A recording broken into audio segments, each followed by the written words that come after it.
énergie que peut contenir ce système macroscopique piston. À l'intérieur, vous avez un gaz. Système macroscopique, pourquoi? Parce qu'il est à notre échelle, c'est une grande quantité de gaz.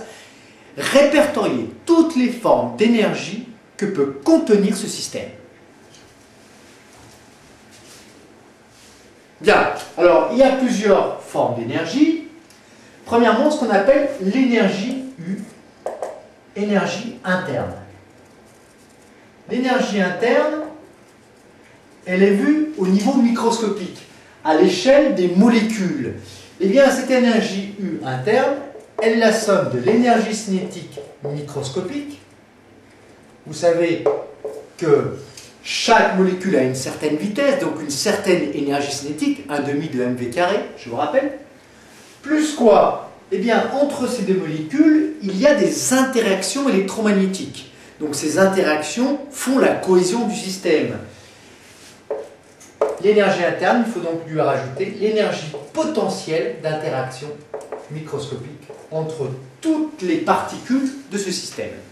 Mais qu'est-ce que nous avons également? Nous avons une énergie macroscopique. Par exemple, le système est à une certaine hauteur.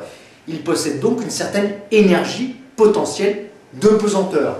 Donc, il faut introduire également l'énergie potentielle macroscopique.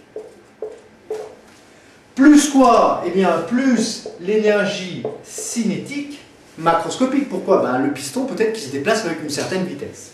Donc, l'énergie cinétique macroscopique.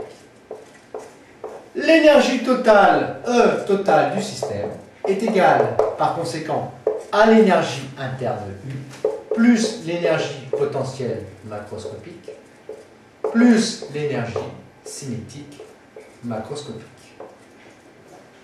Évidemment, l'énergie totale est en joules, l'énergie interne, comme toute énergie, est en joules, joule pour l'énergie potentielle macroscopique et joule pour l'énergie cinétique macroscopique.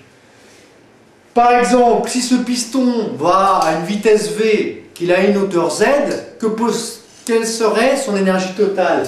Eh bien, l'énergie totale serait égale à quoi?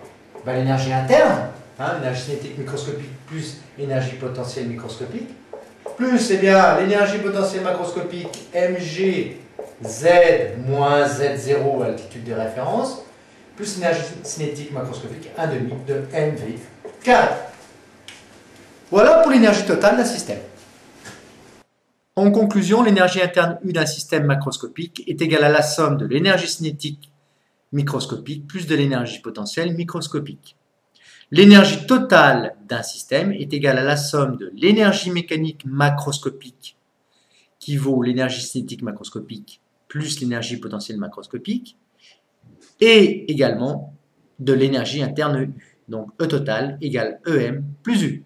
Tout ça évidemment dans l'unité légale d'énergie qui est le joule.